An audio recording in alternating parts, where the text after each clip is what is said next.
Hey, welcome to Crafty Music Tips. I'm guessing you're a guitarist that has just got an amp and you're figuring out, how do I use it? Well, you've come to the right place. We're going to show you how. So, if you're new to this channel, my name is Crafty. I'm a full-time musician. I've been playing guitar for a long time through a lot of different amps. And basically, I think of them as kind of all the same, even though they're all really different. There's a bunch of different settings that are quite common from amp to amp. So no matter what amp you've got and what it's called, we should be able to help you make sense of it.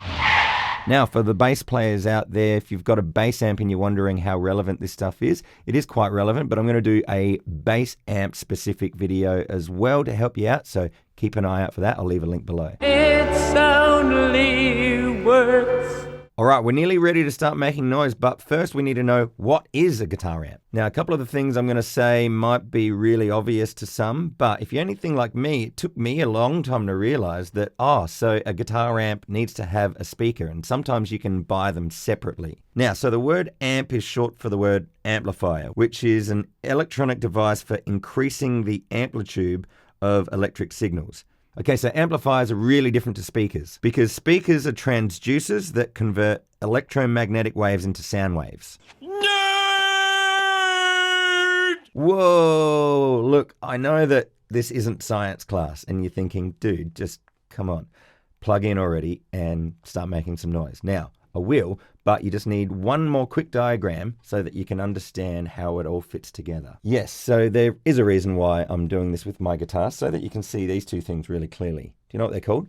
They're called pickups. And what they do is they pick up the acoustic sound and they convert that sound into an electrical energy. Then the electrical energy needs to travel through one of these to go into the guitar amp. And the reason why it needs to go into an amp first and not into a speaker is because the speaker needs power and the signal needs volume. You won't be annoying any neighbors without the extra volume that the amp can give.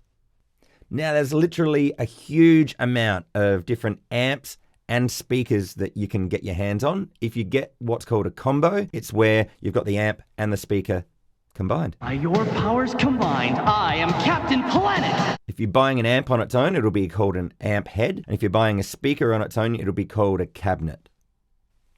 Okay, you still with me? We're definitely going to plug in and make some noise right now. Yeah! Excellent! Now, the easiest way for me to be able to show you a bunch of different amps and settings, I'm going to use the digital software amps that come in Logic Pro X. Now, I know it's not exactly the same as an actual amplifier making actual noise, but it's a pretty close representation. Let's have a listen.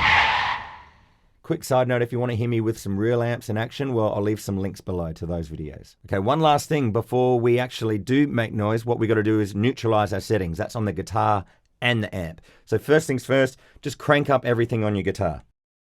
Okay, they're all turned up. And then on the amp, what we want to do is put everything at 12 o'clock. So what we've just done, we've just neutralized the settings. It's really important. It's a good go-to to just start you off. All right, so let's have a listen. This is what it sounds like with just everything full on the guitar and 12 o'clock on the amp.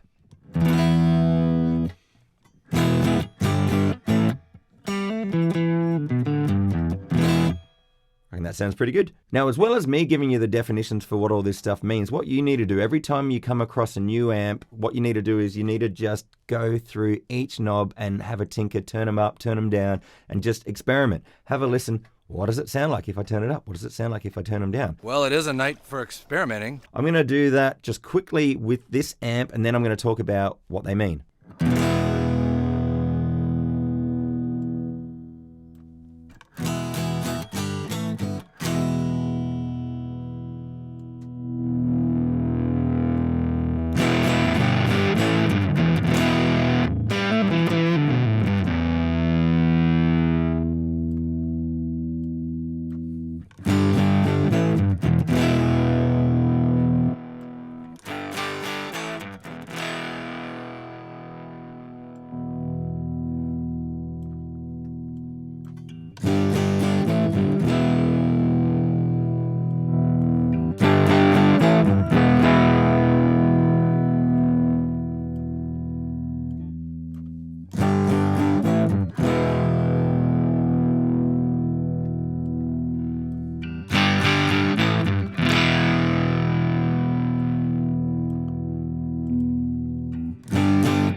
All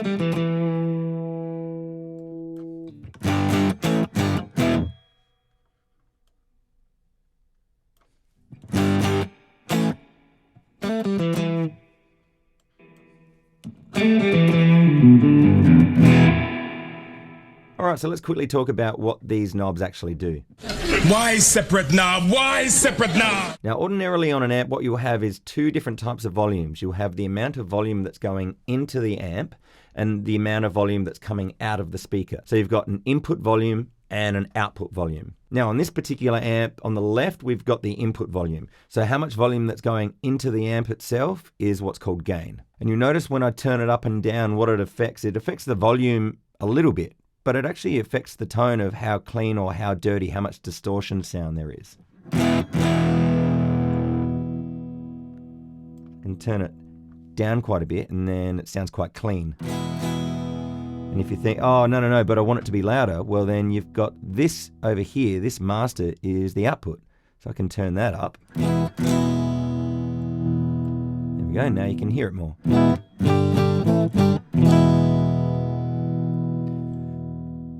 But perhaps you're into punk or metal and you think, no, I want it to be really distorted, but I don't want it that loud that my ears bleed. So in that case, you just turn the gain up.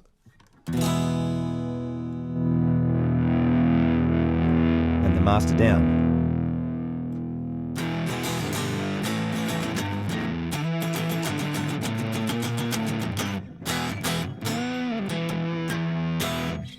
Now on this amp we have the letters EQ, and so that's short for, or it stands for equalizer or equalization. And what that means is you turn up different areas of the frequency spectrum, whether they're lows or mids or highs, and adjust accordingly depending on what sort of signal you're getting. So I've got them all set in the middle and it sounds like this. Now if I turn the bass down, it'll sound like this. Notice that there's less of a presence in that lower kind of warmer area. It just sounds all kind of thin and top heavy. But if I crank it, definitely sounds warmer. So with the mids down, and then up.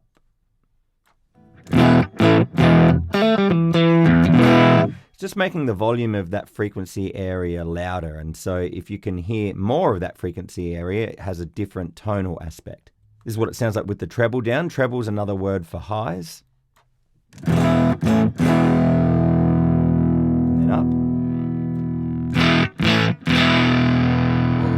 Now if you happen to see presence, presence is another version of the highs.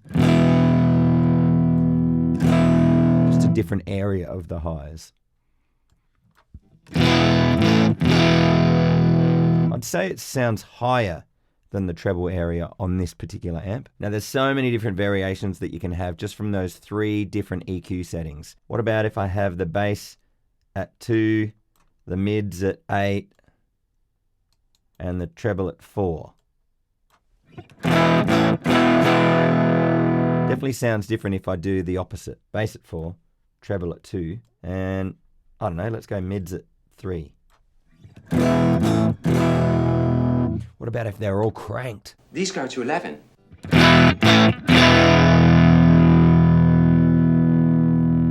Many options. Now your amp might be lucky enough to have some effects built in. If it does, then it probably has reverb. Here's what this amp sounds like without reverb. And with.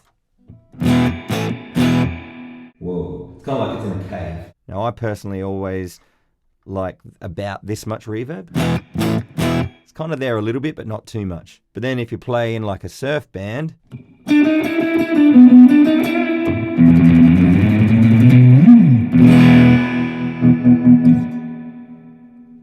now in this particular software amp, you have 2 different types of extra effects. You've got vibrato and tremolo. Now vibrato is where the pitch is going up and down, and tremolo is where the volume's going up and down. And you can change the depth, and you can change the speed. So I'll do tremolo first. This is what it sounds like. You can hear the volumes just going up and down, up and down, up and down. You can change the speed of it to be a bit slower or faster. So this is vibrato where the pitch just goes up and down. Kind of need the depth to be up quite a bit to be able to actually hear the effect. Here's without it. And with.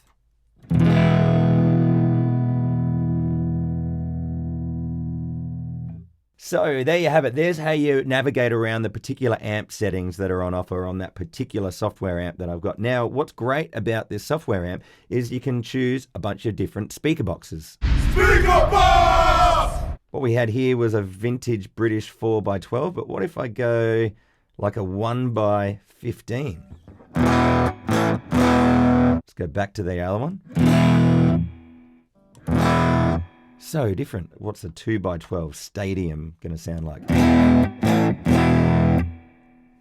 Different again. Let's try one more. What about, pawn shop? Yeah. All right, so I've gone back to the 4x12. Now what happens if we change the amp heads around? What would a blackface amp sound like? What about a boutique British amp? Same settings, completely different sound because of the characteristics of the amp. What's a blues blaster?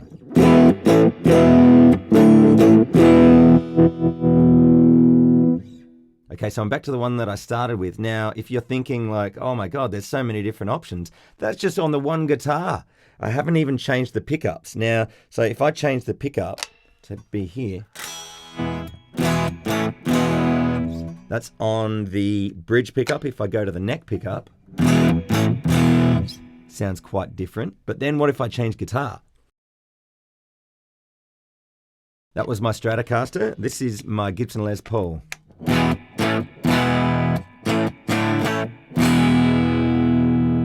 It's got different pickups as well.